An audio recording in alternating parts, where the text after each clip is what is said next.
Hello everyone, I am here with Erika Nelson. She wrote the book Brave Love 365. And Erika Nelson is a mental health counselor. I should probably get my glasses. There you so go. I can see. That always helps me too.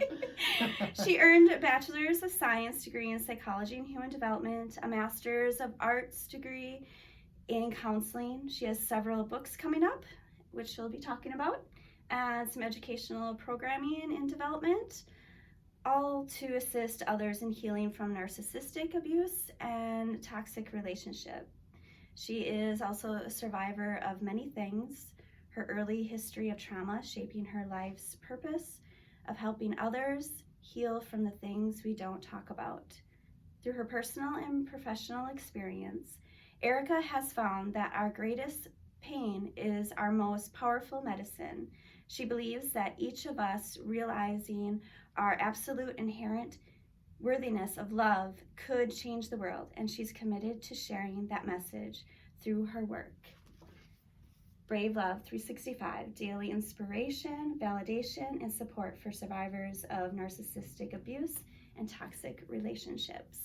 And the reason why I asked her to come in and do this interview is because I was in a narcissistic relationship, and I wish I had this book when I was healing, because afterwards I felt broken. I didn't know who I was anymore.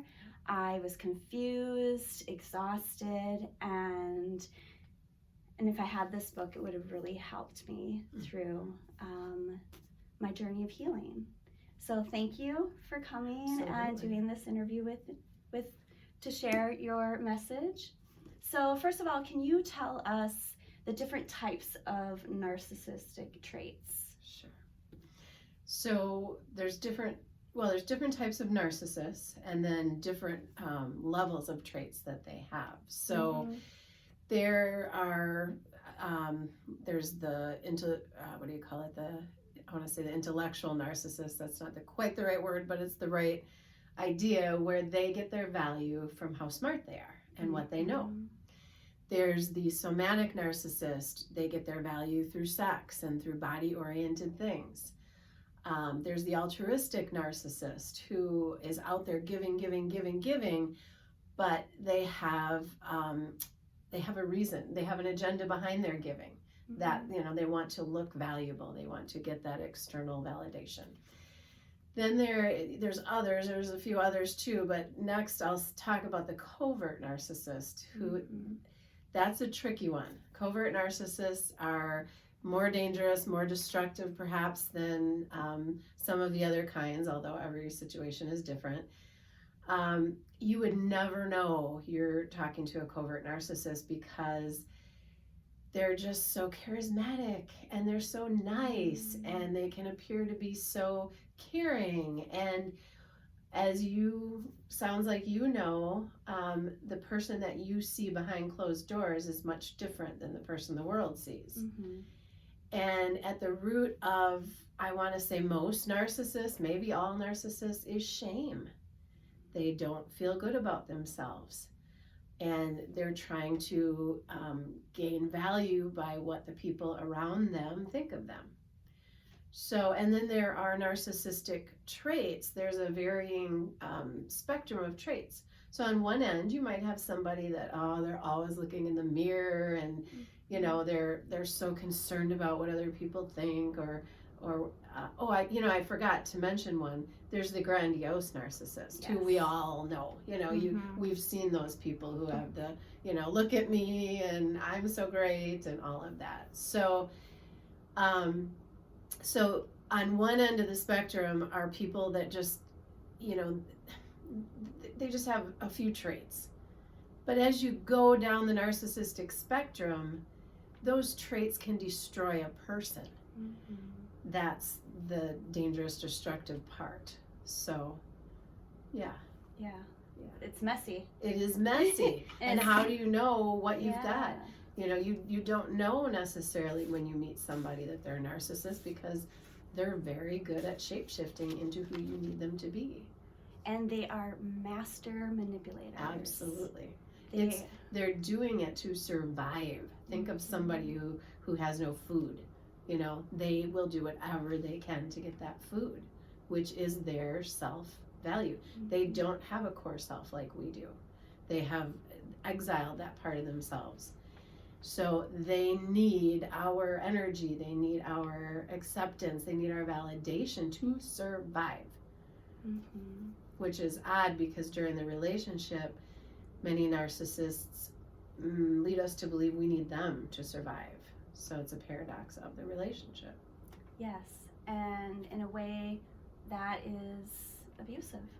That is abusive in every way. Yeah, because they're using it to try to control us, manipulate us, diminish us. Yeah. And talking about us, we both have bachelor's degrees in psychology and human development. So I have to say that we are smart professional women, and we're also very highly empathic. And so I wanted to, but yet we have fallen into the narcissistic manipulation. And so can you talk a little bit about highly empathic individuals who are smart and professional, but yet they get sucked into that, and why? Yeah. So first of all, for any of you out there who feel bad about falling into a trap of a narcissist, I will just let you know that I was a counselor when I was in a relationship with a narcissist, and did not realize that I was an earlier counselor, but nonetheless, I think at some point I even studied narcissistic abuse or narcissists. And it wasn't until I walked into my counselor's office after I had left the relationship, I was completely destroyed, and she said the words narcissistic abuse. And I couldn't believe it.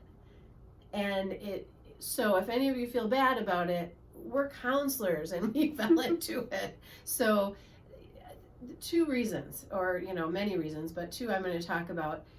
One is, as you said, narcissists are master manipulators.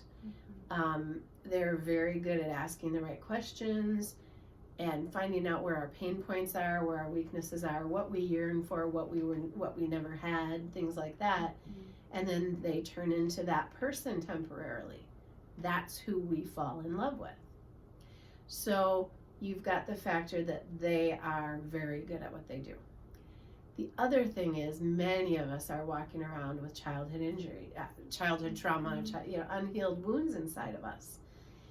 And my little girls inside, I talk in my book about inner children. We've all heard of the inner child, but I propose inner children because at some points we can get stuck holding trauma that happened to us at a certain age, and it did not allow that part of us to integrate into our system of self that was developing. So we've got these unhealed little children inside of us, and you see somebody that's going to come in your life and it looks like they're going to give you everything you've ever wanted. They are going to fight tooth and nail to keep that person there. Even while our adult self might have the inkling, ooh, there was a red flag, ooh, there goes another red flag. Nope, those little girls, for me, there's also women narcissists and men victims, but my little girls wanted to stay in that relationship. So that's what can make intelligent professional women fall into that, or people. Also, from a perspective of a narcissist, to gain value for themselves, can you imagine the sense of power and value they get when they can take a highly successful professional woman and break her down? The further we fall, the more powerful they feel. So unfortunately, that's how that happens. Wow. Yeah. That's a lot to take, and I hope that what you're saying really resonates with some of the viewers. So too. And helps them that they're not alone. To clarify, I'm not a counselor. I actually. Oh yeah. Sorry, that's right. I went the route of, instead of getting my counseling degree, to work with the body, and so I do somatic emotional release and cranial sacral therapy to help trauma that's stored in the body. the Which is mind-body so important. connection. Yes. And that's why you're here, actually. Absolutely. So, This is my own self-care. After this interview, I'm on her table. So that's another reason why I asked you to come and do this interview before having a healing session. Right. Because that's very important. So that kind of goes into the next question I have for you. Well, actually, let's do one more question before we get into self-care. Because I think it's very important, because when I read it in your book, I'm like, oh, that makes a lot of sense. So in your book, you talk about the narcissistic supply, as well as falling into the narcissistic vortex. Can you explain a little bit more about that? Sure. So for whatever reason, when narcissists, at some point in their lives, narcissists believed that who they are was not enough to get their needs met. So they wall off who they truly are and disown that part of themselves, and then they create a facade to try to get people to accept them, to give them the energy they need. So you and I are connected with our source. We work very hard to be in touch with that inner core self of who we are. Narcissists are not. They've disconnected from that. So they physically need living energy from other people to survive, as well as the validation that they are an okay human being from other people. This is why, like, some narcissists might flirt. You're there with them somewhere, and they might flirt with everybody that's there. It doesn't feel this way, but it isn't personal to you. Though it feels horrible and triggers all of our abandonment stuff. But it's them. They need so much external validation that they just try to get it from everywhere. So that energy is called the narcissistic supply. It's the supply that they seek to keep themselves alive. And very much being highly empathic, we're so caring because we feel everybody's energy, and we want to help heal people. Right. We believe if we can just heal them, then they will be there to meet all our needs. Exactly. Yeah. So, and then the narcissistic vortex it's this energy tornado. It's this feeling when we're with the narcissist, we both experienced it, where it's almost indescribable, but it's like okay, let me give you an example. So I left my narcissistic relationship, and as often happens in our healing journey, I went back. Not as deeply as I was, but I went back. The minute I hugged my ex, I felt the vortex. I almost felt my energy densifying. I don't know if that's a word or not, but I felt the vortex. And anytime I would get sucked back in after I knew I was done being with him, sometimes I would still get emotionally sucked back in. And it's interesting because the obsessive thinking about them is part of what happens in our brain. It's part of the trauma bond we have with the narcissist. And I would feel depleted. I would feel exhausted just thinking about him. So when we engage with the narcissist, whether it's thinking about him, them, reaching out, we're actually feeding them our energy. So that vortex just kind of creeps back in, and it's bizarre. It's like I would go from having a peaceful life that I was working very hard to create to all of a sudden chaos, and I was confused again, and it's like, oh boy, there it is again.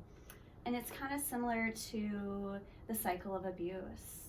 It is, we're going through a cycle of abuse. Right. We're going into the relationship, something happens, we come out, we go back in, we get sucked back in, and it's a cycle until we choose to end it.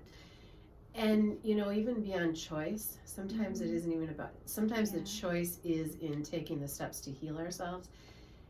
The trauma bond I talked a little bit about, what happens is during the relationship, when we have those, so we have the lows, we have when the devaluation process starts after the love bombing that happens in the beginning, then they start to, when they know they've got us, they start to break us down.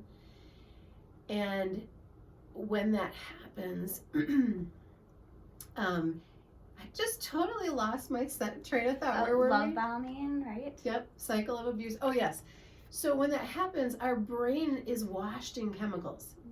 Our body goes into survival mode, like, oh no, I just got blindsided. And, then after that, when they decide to throw us a few crumbs to keep us there, then there's the tremendous relief that everything's going to be okay. And the highs when they try to make up for their abuse, and make us think everything's great. So our brain gets addicted to these chemicals and forms a trauma bond with our abuser. So when the relationship ends, whether we are discarded or we leave, our brain, it's worse after we leave sometimes, because we go into something called aftershock. Our body, our brain is detoxing. It wants those chemicals. We think we're craving the narcissist. Oh, we miss them. We're craving them. We love them so much. Nope. Our brain is craving the chemicals.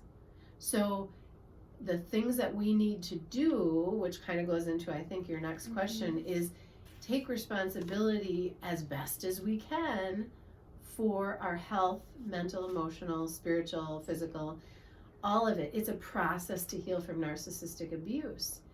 And after we've been with a narcissist, they not only create wounds within us, but they rip open all of our unhealed childhood wounds. So we're sitting there raw, wide open, betrayed, and everything is on the surface, all the wounds. Yes, which can be so healing if you take the effort to heal from all those wounds that are brought up. It can be transformational because then now you have an opportunity to love yourself, to brave love. I'm getting emotional just saying it, how powerful it is coming from feeling so wounded and broken into braving your self-love. I love how you said that, braving your self-love. Yes. So then it goes back into my next question. So let's talk about healing from narcissistic abuse. One of the most important things I had to do when I ended the relationship, I had to block him. I had to have no contact and to refuse to engage and not to get sucked back into the vortex. And I think you did talk a little bit about ways to heal afterwards, like the healing the child and things like that. Do you have any other suggestions?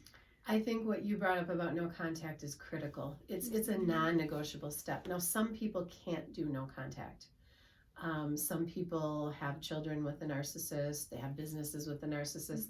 They have to, work through. So then the next best thing is modified contact. In most situations, it's okay to refuse undocumented contact. So, no, I'm sorry, I won't contact you, or I won't converse with you over the phone anymore. I will do text, I will do email. This is part of our self-care, setting boundaries. Yes. That's especially important for us as parents when we are, co-parenting. Well, that you're not co-parenting, but when we are raising children together with a narcissist, it's important for us to stay as centered as we can, and that no contact is important.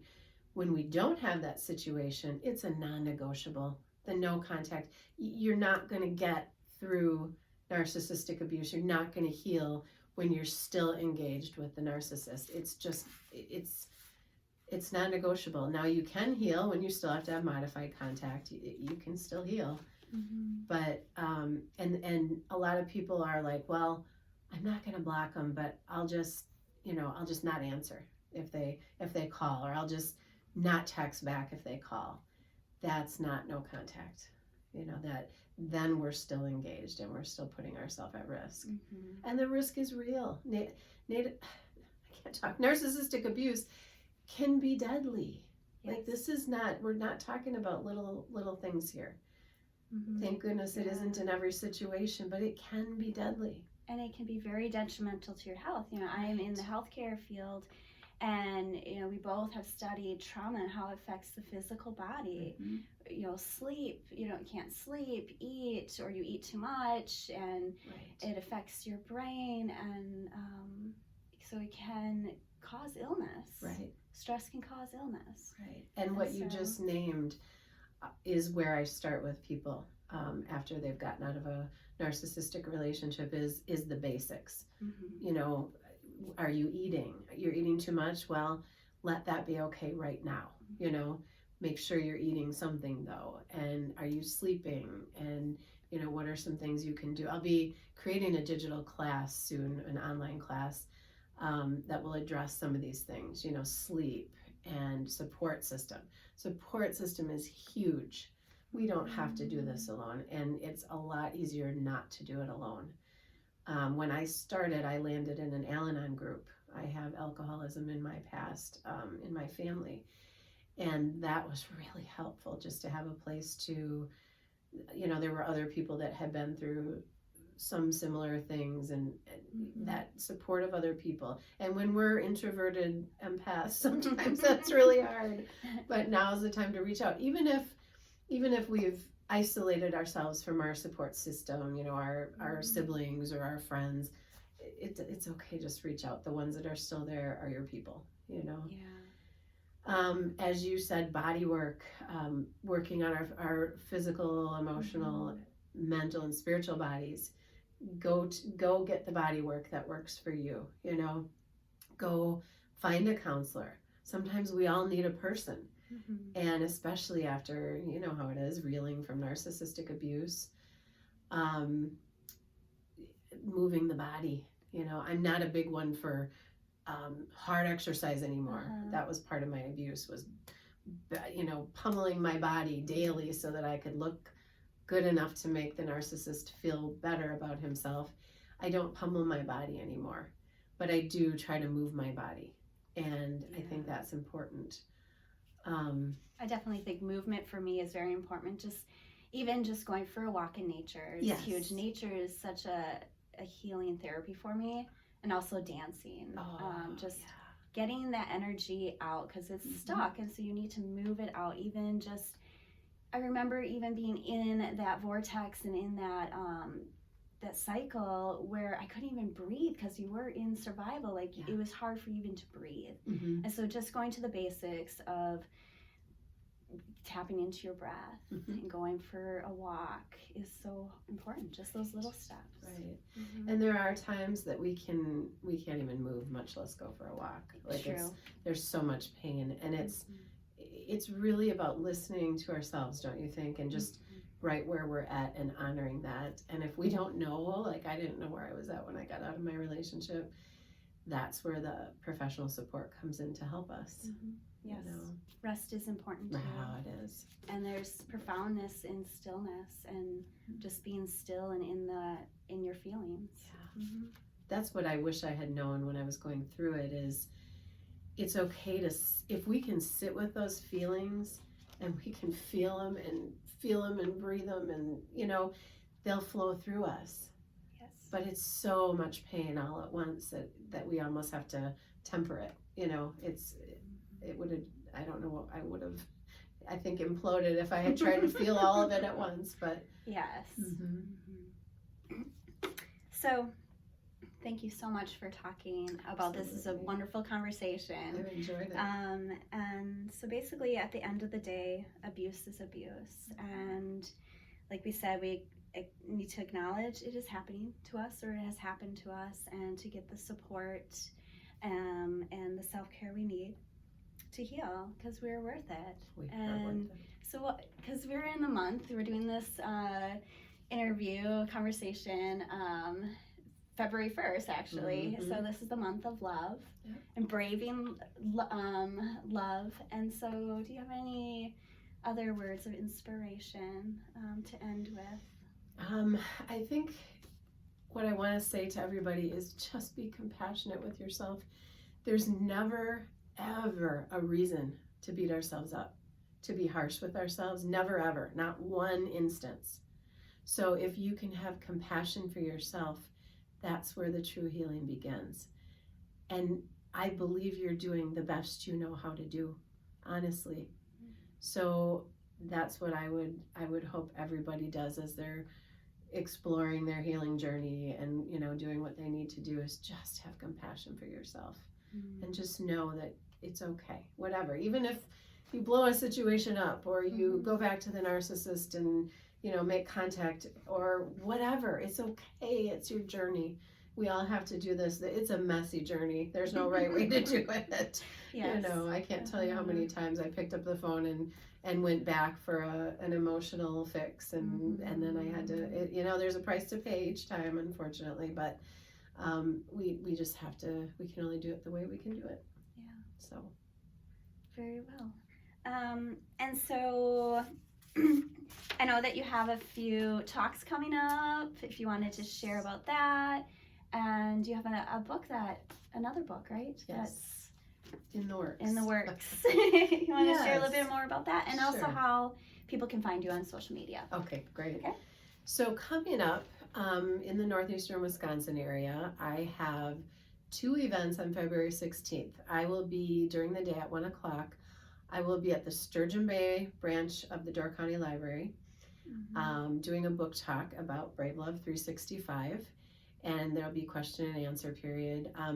If any of my events, if anyone is coming but they want to ask a question and not have it be identified with them, people are welcome to email me prior to events. My email is erikanelson.com. So that's ERIKA Nelson.com. Erika@erikanelson.com. Then on the evening of February 16th, I will be at Lion's Mouth Bookstore in downtown Green Bay. That's on, I don't even know what street it's on. I don't know forgot. either. Yeah, downtown Green Bay. It's a great bookstore.